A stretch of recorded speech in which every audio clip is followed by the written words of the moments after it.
Sometimes the cheapest silver out there is not the best for stacking, but why is this? Let's get into it. SD Bullion is giving away a monster box of 2024 Tree of Life silver coins. Sign up today at sdbullion.com/sweepstakes. Thank you so much for watching. I do sincerely appreciate it. In this video, I'm going to be talking about some of the cheap silver that you want to avoid in your silver stacking journey, especially when you're first getting started. Now, I've been doing this for over 6 years now, and I've realized some types of silver bullion are better than others. There are many different things you could be stacking: silver rounds, junk silver, silver coins, silver bars, and towards the end of the video, I'm going to talk about what you want to be focusing on. But first, let's talk about what you don't want to be buying. Now, I do understand we all want to get a good deal when it comes to stacking silver, and if you can buy it for cheap, then you can get more silver for your money, but you might be shooting yourself in the foot later on. With that being said, here are the top 3 types of cheap silver that you want to avoid. First of all, when you're buying silver online, if it's priced under spot, it's probably not real. Anything that looks too good to be true probably is. In fact, all of these silver coins and silver bars that I'm holding are not made out of real silver. They're simply plated in silver, and you're literally throwing your money away when you buy this stuff. Here are a few examples I found after looking for just a few minutes. So here on eBay, we have these 2022 American Silver Eagles priced at just $22.99. But I have to tell you, these are not real. They are fake. And look, if you buy 3, they're only $19.54 each. This is such a scam. Next up, we have some silver Canadian Maple Leafs, but I promise you when these arrive, they're not going to be silver, just $24.99, and unfortunately, it looks like they already sold 4 of them. Here are some South African Krugerrands under $18 each when silver spot is sitting around 30. You know these are not going to be made out of real silver, and unfortunately, 30 people have already been taken advantage of. Lastly, we have some 1964 peace dollars from Etsy. If you don't know why that is so funny, read the comments below. I'm sure someone will explain it. These are $7 each, and obviously they're guaranteed to be fake. So again, if you think you're getting a good deal by finding this stuff online that's priced super cheap, you are not getting a good deal. You are getting ripped off. My general rule of thumb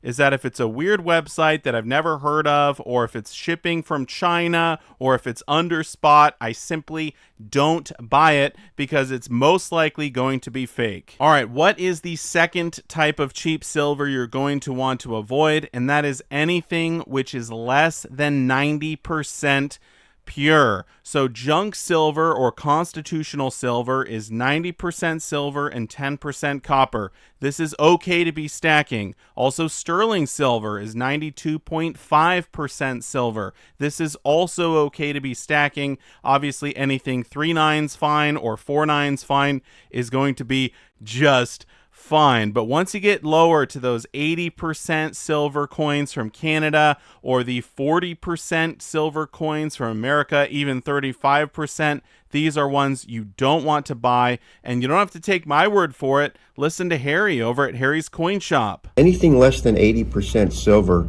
has way too much waste, and you'll get maybe 60% on the melt from the refiner. So yeah, selling this down the road for 60% of spot does not sound like a good strategy to me. Sometimes you can pick up 40% half dollars for spot. You can pick up war nickels for spot, and you think you're getting a good deal. But a lot of the coin shops you go to are going to buy these for like half of spot. So you have to keep that in mind. You have to know your exit strategy when it comes to the bullion in your stack. Where are you going to take it to? Who are you going to sell it to down the road? And if you want to barter with these coins down the road, that's fine, but you're going to need to find someone who will accept them as barter. And when it comes to the war nickels, they look like any other nickel. So I think those are going to be hard to barter with. Also, the 40% half dollars, you might have a hard time convincing people these are silver. I mean, most people know when it comes to junk or constitutional silver that 1964 and earlier is all of the good stuff, right? That's the 90%. Anything after that, they're kind of weary of. So even the 40% half dollars that were minted from 1965 to 1970, I say just avoid them. Now, I have stacked these before in the past. I would usually buy them at spot and I would give them away as gifts or things like that, but it was a very, very small portion of my stack, and I certainly don't recommend anyone who's starting out to be buying this stuff at all. The third and final type of cheap silver that you want to avoid is the big silver bars. I'm talking the 100-ounce silver bars and the 1,000-ounce silver bars. Now, when you look for silver online from reputable bullion dealers, the cheapest silver you can usually find is the 1,000-ounce silver bars. These are usually priced right around spot or maybe 19 cents over spot.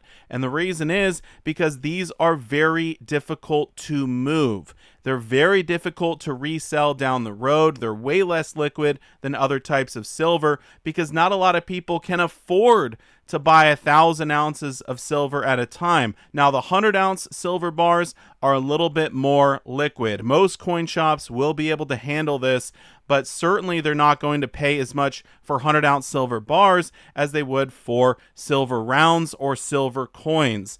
The best type of silver to be stacking by far is the 1-ounce silver rounds and the 1-ounce silver coins. Anyone who's just getting into silver, I always recommend start with 1 ounce at a time. That's what I did. Now, you can buy tubes of 20 or 25. You could buy 100 ounces at a time in 1-ounce rounds or coins. There's nothing wrong with that. But if you'd only ever bought 100-ounce silver bars, then when it comes time to offload your silver, whether that be sell it or barter with it, you're going to have to offload it 100 ounces at a time. You need to have smaller pieces of silver in your stack so you could sell 1 ounce or 2 ounces if you need a little bit of extra cash, or if you need to barter with it. The smaller the silver, the better. So 100-ounce silver bars, and especially the 1,000-ounce silver bars, because they're so much less liquid than other types of silver, I just say avoid them when you're starting out. Now, if you already have a large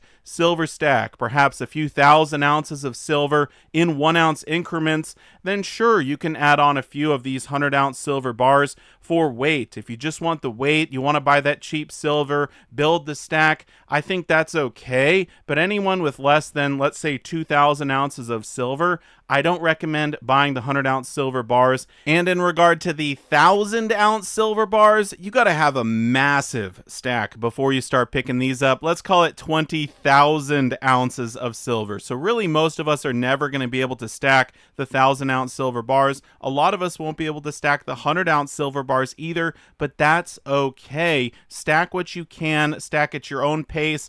Don't look at what other people are doing. Look at what you're doing. You only have responsibility for yourself. Now, what do you think about the cheap silver I brought up in this video? Was there anything that I missed? Let me know down below in the comment section. Thank you so much for watching, and I will see you all in my next one. Silver Dragons out.